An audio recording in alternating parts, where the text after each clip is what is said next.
20 তারিখের জন্য অপেক্ষা করছি আমরা। তারপর মোহাম্মদ ইউনূস আপনি কোথায় থাকবেন সেটা একবার দেখে নিন। সীমান্ত ইস্যুতে ভারত বাংলাদেশ সম্পর্ক নিয়ে নতুন করে উত্তাপ ছড়িয়েছে। বিশেষ করে বিএসএফ কর্তৃক সীমান্তে বেড়া নির্মাণের ঘটনায় দুই দেশের মধ্যে যে উত্তেজনা তৈরি হয়েছিল তা নিয়ে এবার মন্তব্য করেছেন বিজেপি নেত্রী অগ্নিমিত্রা পাল। অগ্নিমিত্রা পাল বলেন, আমরা ভালোভাবে ব্যবহার করার চেষ্টা করছি। 20 তারিখের পর কি হতে পারে সেটা বলা মুশকিল। মোহাম্মদ ইউনূসের সরকার কিভাবে ভারতের বিরুদ্ধে সাধারণ মানুষকে উস্কে দিচ্ছে সেটা আমরা বুঝতে পারছি। তিনি আরো বলেন, শেখ হাসিনা সরকারের আমলে যা যা হয়েছে তা মানা হবে না।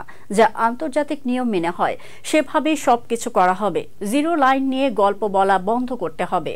এ সময় সরাসরি মোহাম্মদ ইউনূসকে লক্ষ্য করে বিজেপির এই নেত্রী বলেন, কোনো লাভ হবে না। মোহাম্মদ ইউনূস 20 তারিখের জন্য অপেক্ষা করছে, তারপর দেখুন আপনি কোথায় থাকবেন। তবে ঠিক কি ঘটতে যাচ্ছে 20 তারিখের পর সে বিষয়ে স্পষ্ট কিছু বলেননি তিনি।